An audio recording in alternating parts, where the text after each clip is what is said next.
Hey guys, this is going to be the conclusion of my subscribers choice top 20 video. This is going to be numbers 5 through 1. I wanted to go in some more detail in the top 10, so I decided to split the videos inside the top 10.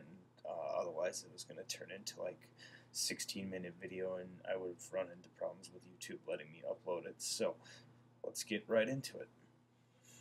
Number 5. I had a sample. Again, I placed an order for a bottle. I still have not received it. I used up all the samples, so I don't actually have anything to show you on it. This is another one from the niche line, which is Serge Lutens Chergui, which came out in 2005. The perfumier is Christopher Sheldrake. It's, to me, a sweet, syrupy tobacco oriental that is very, very unisex. Can be worn on men and women. If you don't like sweet scents if you don't like sweet scents, you won't like this.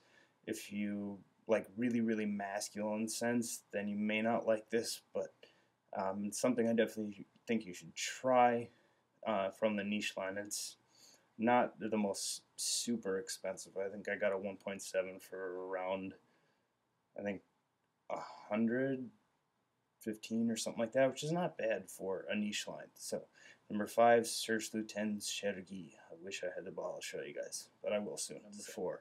This is the other one from the Yves Saint Laurent house. Yves Saint Laurent, whatever. Came out in 2009, and this is La Nuit de Lhomme, which in French means the man of night. This one is sweet, it's spicy. To me, it's just wonderful. It has most of the notes I get are bergamot. The notes in it are bergamot, lavender, cedar, cumin, and vetiver. It's got good longevity. The ladies love this. This is what I usually reach for when I'm going to go out for a night on the town. It just makes me think of a night out on the town. So number 4, La Nuit de Lhomme from Yves Saint Laurent. Number 3 is not the last tie, but it is another tie. Sorry, I know.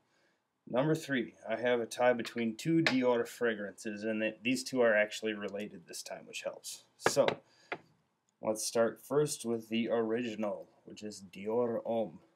Came out back in 2005. The perfume is Olivier Polish. To me, this is a masterpiece. Off the top, I get iris, cocoa, cardamom, vetiver, and a little bit of leather. It turns into a lovely powdery, fruity iris cocoa with tobacco. Longevity on this one is the only complaint I have. Otherwise, I really, really enjoy this one. This one is what I wear when I want to relax and just be myself. This is what I go to more than anything, probably. And the other one that is at number 3 is a flanker from it, from 2007, Dior Homme Intense. Now this one, to me, is stronger, spicier, longer lasting. Some people say they smell totally different. To me, I still get the original Dior Homme, just spicier, and everything's amped up to like 13. It makes me think of warm apple pie with cinnamon. This is a fantastic scent. It's an eau de parfum, and it lasts a very long time. So, number 3, Dior Homme and Dior Homme Intense. Number 2, we have the last tie. I promise number 2 is the last tie.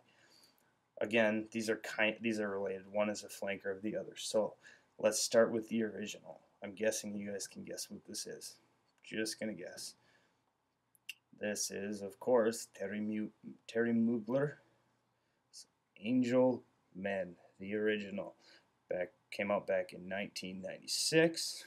To me, sweet chocolate, caramel, coffee, and a tar note. I get a tar note that kind of balances it out to perfection to me.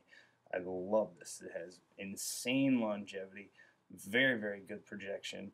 The picture I get of this when I think of this is, to me, it's like drinking a caramel frappuccino at a pile of burning tires. That's what I get from this. It's a fabulous, fabulous fragrance. I cannot recommend it enough. I did not enjoy this in the beginning.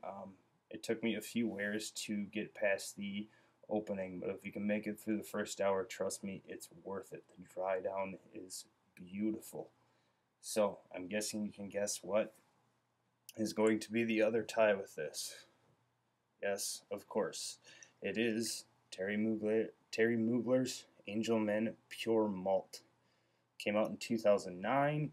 It is, to me, smoky, sweet, creamy, just all around fantastic.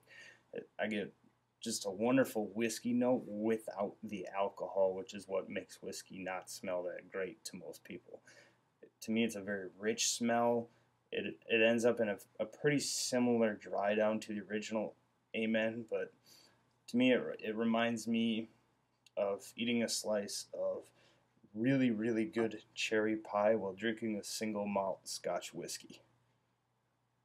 Very highly recommended. Longevity is not quite as good as the original one, but I really enjoy this one.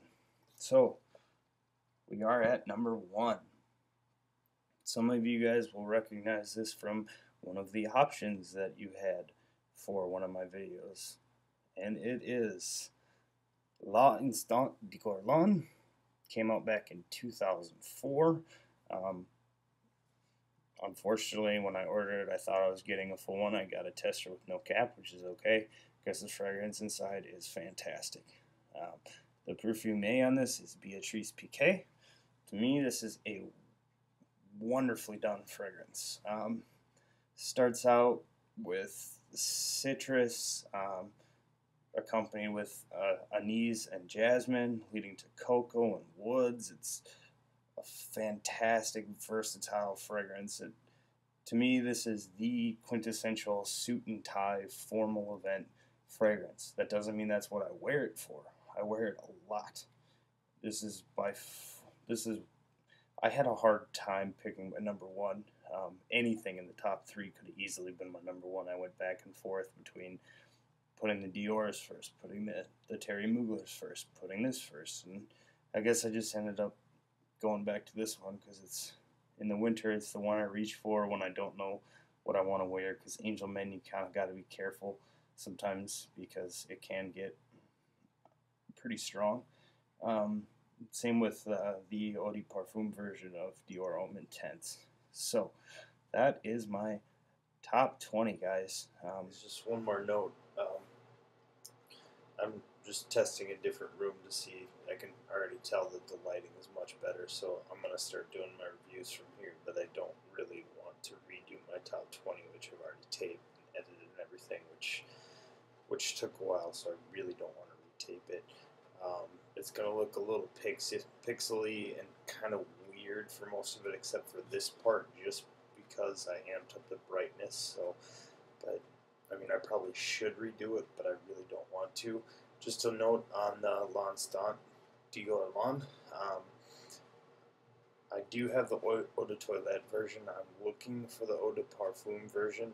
The Extreme Men's Eau de Parfum, I cannot find it anywhere. One of my subscribers is also trying to find it.